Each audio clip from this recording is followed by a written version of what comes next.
How can tools like Clearview AI compromise our privacy?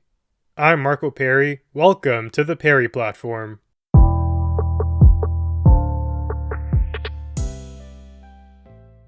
Our discussion today comes courtesy of an article I read from Reuters. They report that Ukraine's defense ministry began using Clearview AI's facial recognition, which is technology from America, because it was offered to them and they were told that it would help them do a couple things here. First, it would help uncover Russian assailants. Second, it would combat misinformation. And third, it would identify the dead. Now, I want to come back to this in a second, but first, what is Clearview AI? Well, it's an American facial recognition company. The company's algorithm matches faces to their database of more than 3 billion images. Now, where did they get all of these pictures from? A few places, mainly indexed from the internet. So you've posted something, Clearview AI likely has their hands on it, and that's including social media applications. So they've scoured a ton of profiles, collected the pictures, and now it's in their dataset. In January of 2020, Twitter actually sent them a cease and desist letter. They requested the deletion of all collected data from their platform. Then, YouTube, Google, and Facebook, which represents Instagram too, follow suit. They said, hey, you better stop scalping our profiles here and jacking all the pictures. Now, it's unclear what exactly Clearview AI did, but if I had to bet, I would say they, first of all, probably didn't stop, and it's even more likely that they didn't get rid of anything they currently had on hand. Now, with this massive database of billions upon billions of photos, Clearview AI goes around and they go to organizations and they say, hey, we'll sell you access to our database, and from there, we'll help you match people up. You have a picture of a criminal? Okay, let us tap into your surveillance system, and when that face comes up with a match in our database, we'll first of all be able to tell you who it is, and how we can track them, and we can find them, and we can do whatever you want. To date, there are over 3,000 customers for this service, and that includes the Federal Bureau of Investigation in America and the Department of Homeland Security also in America. However, contrary to what Clearview claims, they go out and say that, hey, we're vetting these people, we're only selling our services to groups like law enforcement agencies. There was a data breach in early 2020 that revealed that they were lying. They're actually selling these services to even commercial organizations, and now they're a company. Maybe since 2020, the list has expanded. Maybe it's not just law enforcement and commercial agencies, but even individuals. The Saudi royal family, who knows? Now, to draw things back to where we started, it was reported that Clearview is in touch with the Ukrainian government because they're saying their tech can help them on the military front. What can it do? Well, it can uncover Russian assailants if our technology detects someone who is kind of shady. They're not checking out. Maybe their facial picture is matching up to weird profiles, matching up to people who we know are in the Russian military, things like that. We can flag them, even before they get close to you. And we can do this without much of a risk. Just set up some cameras around the perimeter, check everyone who comes in and out, and you're safe. Further, and this part's the crazy thing, I've seen reports that Ukrainian soldiers are using the Clearview technology to identify dead Russian soldiers and then to contact the family, let them know that their son has been murdered on the battlefield. That's so fascinating, but also morbid. You have all these dead bodies. You don't know who's who. That's been a major problem that's existed throughout warfare, stretching back to the dawn of humanity. There are a lot of people here, a lot of dead bodies, and they don't have ID on them. And even if they did, it's a ton of people. We're going to search them all and figure out who John Smith is? I don't know. But now you have this tech that can do all that for you. Just take a picture of their face. The database will get searched. And they'll tell you, this is X.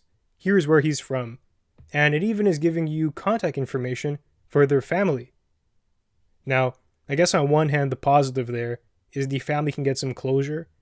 They'll know for sure what's happened and whatnot. But on the flip side, that is a little bit scary.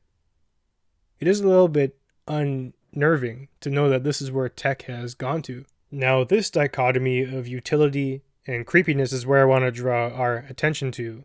It's a trend that appears with much of modern innovation. There is definitely good stuff to it, but right underneath that surface level, there's a ton of creepy stuff that could result in dystopia emerging if we're not careful with the tech.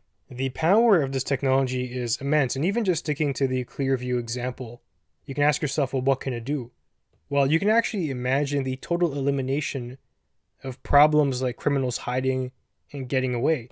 If you can combine Clearview AI with a government surveillance system, how can people escape? There will be cameras everywhere, very similar to what China has arranged. And as soon as a face of interest pops up, you're identified, and the cops are surrounding you within minutes. Now, that could be a good thing. Criminals off the streets, people are more careful about what they do because they know there is a big brother watching them. But that has the potential to destroy the concept of privacy within an entire nation. There is no such notion of privacy anymore with that system in place. You're watched everywhere. You're attached to everything that happens. The government knows where you are at every point in your life. The problem with giving the government that much power is that we can't really predict what type of government will be in a position to use that. Maybe you really love the current ruling party and you have no problem granting them that power. Take Trudeau, for example. He's your role model. Okay, fair enough. But how about whoever comes after him? Would you still want to grant them that same power? Well, it's impossible to say because we don't know who it will be. But there's a bedrock fact here that is quite a lot of power to give to begin with. And if we think that the government could potentially use that to subjugate and harm the citizenry, we shouldn't give them that power to begin with. It's just too much of a variable. Now, how about another example? Clearview AI pitched their product to many governments across North America as a tool that could help contain COVID-19 via contact tracing.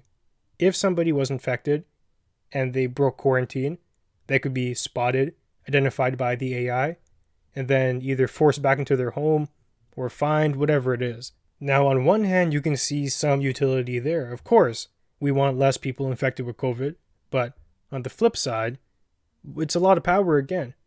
What if a government wants to use that tech to force people back into their homes for other reasons, for political ones, for ones that suit their own agenda? What if there was a protest or political movement that a ruling authority didn't like, and they wanted to stamp it down immediately? You can see where something like Clearview would help them. Identify all the known protesters, force them into lockdown or scattering, watch all their movements so whenever they try to gather, they're being disbanded right away. That could be the very end of a civilization's right to protest right there. And so far we've just talked about government misuse, but we've already seen Clearview backtracking on who they want to sell the technology to. They started off by saying just governments and law enforcement, but a data leak showed that they were actually selling to private companies too. Now, take that one step further. At what point does this technology fall into the hands of people that we wouldn't want to have, period? At the individual level, people who have stalker tendencies or serial murderers, individuals like that, where a tool like Clearview AI could definitely elevate their game to crazy levels. And even within the realm of these quote-unquote trusted institutions like law enforcement, we can't assume that all law enforcement agencies will act in ways like the ones in Canada, which for the most part are quite good. Law enforcement agencies in other countries definitely would abuse Clearview AI if they had it, and maybe they do.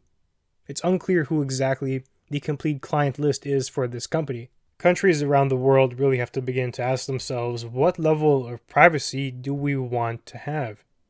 Should our photos even be in a database without our consent? Should a company like Clearview AI be able to do that? Scalp the internet, social media companies, and sell our photos essentially for tons of profit? And if you say yes, they should be able to do that, should they be able to do that for free? Or, because it's our data, our photos being used as their business model, are we entitled to some form of compensation? Or, should their database be open source then, because everything they've gathered has been from the internet? This line of questioning would apply to other companies too, like Facebook and Twitter, who do the same thing, basically make money off our data. Then you can ask yourself too, does facial recognition technology change the fundamental nature of our society? And does it do it overall for the betterment or to the detriment of it?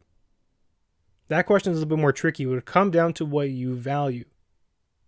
Is it a societal security thing or personal liberty? I would err towards the personal liberty in this extreme scenario, just because we know how quickly tools like this can change the status quo. You might give an inch and then tomorrow a mile's been taken by the government. Further, do tools like Clearview AI empower governments and authority groups too broadly? And do they open too many slippery slopes? These questions are questions that should have been had and debated a decade ago. We're vastly underprepared for how quickly tech is changing and how powerful it's become. At this point, I can wager pretty much any sum you want to name that we're going to be caught with our pants down here. There just is no preparation, no philosophical framework that's being applied to questions of this nature. The attention of society has been captured by silly things and TikTok, while underneath all of this, there's massive disruption occurring that is posing great threats to all of us. Something like Clearview is just the beginning. I'll let your imagination run free there to think up all the ways in which technology can advance in ways that pose massive threats. And who is our line of defense here? Politicians. And it goes without saying, they're not prepared. They might not even be capable of positioning or assessing the risks of these things. They are probably also the safest group.